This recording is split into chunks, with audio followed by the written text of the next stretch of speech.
Welcome back to my channel. Today I'm doing a story time on how I grew up on a trap house. This isn't really exactly easy to share because I'm exposing family I love and cherish, but I want to share my story. It's my story to share and I could help other people, so I'm going to share it. This is all very hard for me to remember for everything that happened because it's been since I was a young child. This is basically my whole life up to now because my life has just started to get together at 18 years old. So, further ado, let's get on with this video.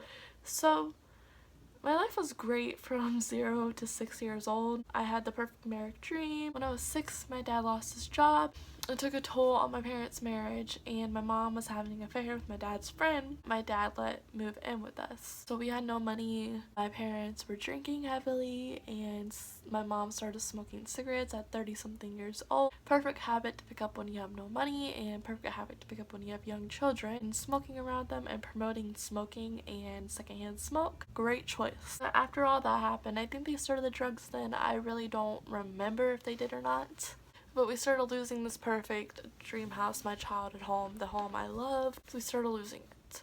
And that really sucked. So we moved to a duplex that my uncle paid for us. And so I thought my life was gonna get better. You know, this guy that my mom was having an affair with is out of the picture. My parents are together still. They got through it. They're stronger. So we lived at this duplex for a little while, and we had a woman beater next door with his girlfriend that he was beating. My parents decided to get involved, which I understand, but you know, it's just easier to call the cops and say, hey, deal with this. Instead, they decided to deal with it themselves, like they're cops or something. So we have this woman beater in our life that's pretty scary right next door to us that can come in and hurt us anytime. So yeah, that was a great choice too. And then the woman that was being abused moved in with us, and well, she probably was on drugs too. She was sick, I know that, but I think she was on drugs. I think she got my parents more hooked on drugs, and so that was my life. No money. Since we didn't have any money for some reason, we got evicted from this duplex, and we went back to the house that we were losing. We didn't completely lose it, so we still had a place to live. If we didn't move there, we would be homeless, so we were lucky that wasn't completely out of our name yet. The guy that my mom had an affair with moved back in, and the girl that was being beat moved back in. And I remember the girl would sit down and tell me all these horrific stories and tell me, oh my god, what if he came here? Now, I was 6 or 7 around this time, and she's saying, what if this guy that wants to murder me and kill me comes to your house?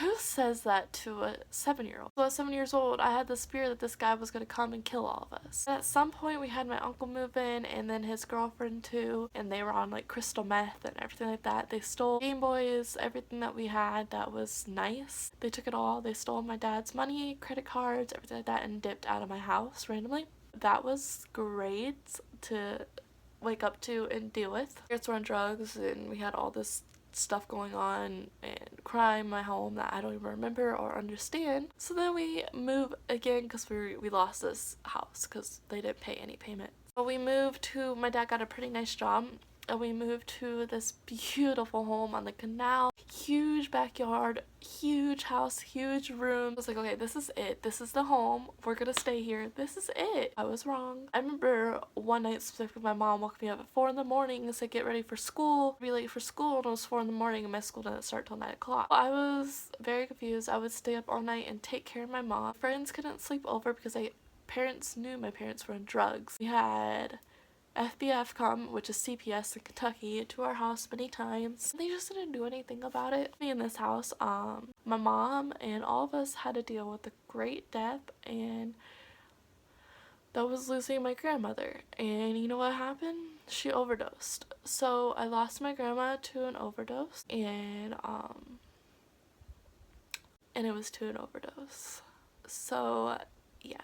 After that, my mom went pretty AWOL and started to get really into drugs, worse than she was, and my life was literally a complete mess. So we get evicted from this house too because we aren't paying our bills or buying drugs instead. But into these little tiny apartments that are $500 a month, literally so small like this, tiny, and we moved there.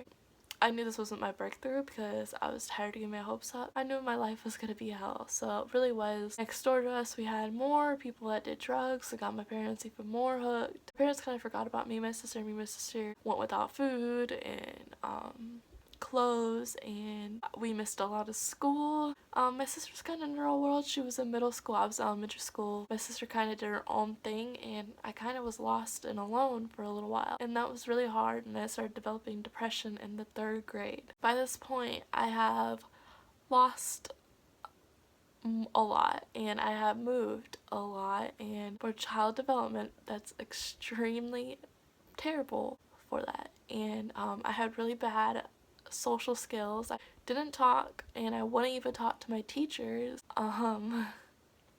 It was really tough. I struggled with depression up to now. I was very neglected, and my sister was very neglected, and we get evicted from these apartments. Great.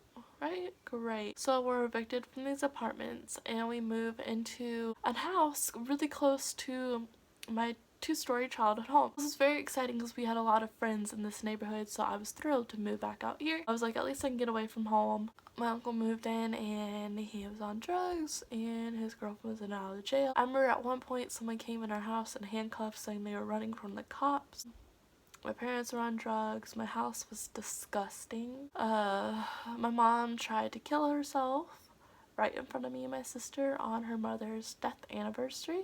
That happened, and we had to deal with that. They didn't care about anything but getting that high. That was tough as a child. I really needed my parents, and I didn't have them, and it still hurts to this day that I didn't have the childhood that a lot of my friends had, that a lot of people get to have, that I didn't get to have. The amazing aunt stepped in and called FBF again, and we got taken away from our parents, and our parents were forced to go to rehab. But of course the rehab didn't work, but we got back in our parents' care somehow because our parents were sober, and then it just went back to the same. So we got evicted from this home too, and we had to go to this house that was filled with mold, roaches, and ticks. This house was cheap, so we moved there, and we had to live there.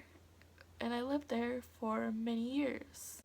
Just same life, but it got really rough here. Drugs were in and out of the house. My parents were dealing and buying at my house. No electricity, no water, no food, no laundry, clean laundry, no clothes. I mean, I wore the same outfit every day. Pretty sure I probably smelled, I don't remember. I didn't know how to have personal hygiene, but you know, the teachers didn't do anything. No one said anything. No one did anything. I was stuck in this house, and my parents didn't care. I really didn't. I was very neglected, like I said. And so, long story short, just drug dealing happened and everything like that. One night, drug dealer comes, brings my dad some drugs, and my dad goes to the bathroom to shoot up. Well,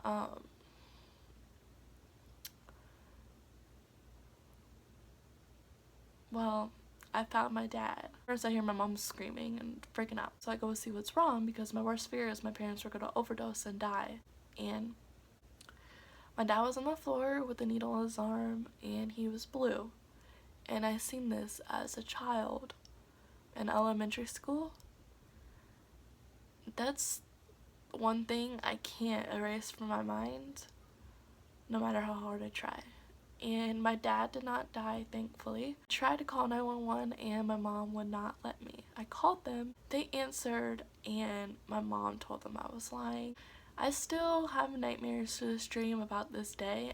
I haven't talked to anyone about it, or even told anyone in my family. Not this specific situation, but the 911 call. Like, something bad will happen in my dream, and I'll have to call 911, and I can't get a hold of them, and they won't answer, or someone takes my phone and hangs it up. So that's a little traumatizing, I guess you could say, because my dad was dying, and my mother wouldn't let me save him and get him out. At this house, so after that happened, me and my sister left for 2 weeks.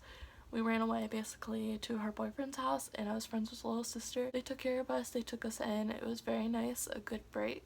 And then we finally went back home and made up with our parents. There was other times my sister left for a while because my mom slammed her into a coffee table. Around this time, my dad picked me up by my throat and threw me because I told them I wanted to be put in foster care. Anything was better than living there with them. So he picked me up by the throat and threw me. Since I stayed up all night and took care of my mom and the other adults in the house on drugs, I missed the entire 5th grade. And so my aunt, my uncle, my other uncle, and my other uncle, and my cousins and their grandmother were living in my house. I took care of my cousins and I took care of myself. And I didn't go to school because I was taking care of all the adults, my cousins, cleaning my house, trying to find food for me and my cousins, taking care of them the best I could. It was hard, but I kind of loved being with my cousins because it kind of distracted me. But eventually we lost this house, we got evicted, my cousins moved out, they got their own place, their parents got their crap together a little bit, and so we moved to a really nice house, but it had a rat in it. So we were dealing with a rat and my life was a lot better. My parents were getting sober. Like they promised. They went to rehab and failed many times, and this time they were really doing good. Then my mom lets my uncle's ex move in and she gets my mom back into drugs. My dad's at work busting his butt trying to provide for our family. Our power gets cut out, our water gets cut out, and my dad's like, why? I gave you the money to pay it. Why is there stuff out? And she's like, oh, I don't know, I'm making up excuses. There's no food. And my dad's like, why? I worked so hard to provide food for our family. My mom's like, I don't know. And we knew why. She was on drugs. She was buying drugs with our provider money to survive. She put herself first. And that took me a while to let go. I love my mom to death. That really took me a while to let go. So that's what that situation was at that house, and that happened for several months. And I left for a few days at a time, a lot, to get away because I couldn't stand it anymore. Tired of getting my hopes up. I was just done with that family. I dropped my parents. I dropped my sister. I was trying to have my own life at 13 years old, and my parents divorced. So I was 13 years old. My parents divorced. Well, before that, they got in a big fight, throwing stuff at each other, breaking glass and stuff. I remember laying in my bed hearing this, but I ignored it and went to sleep. And then the next day I woke up and I was like, where's mom? To my dad. And he's like, oh, she left to your friend's house. He was friends with my friend's mom. So my mom picked me up and took me to my friend's house that day, and I stayed with my mom for a few days, and my mom got very drunk and did a lot of bad things with my friend's mom. That traumatized me.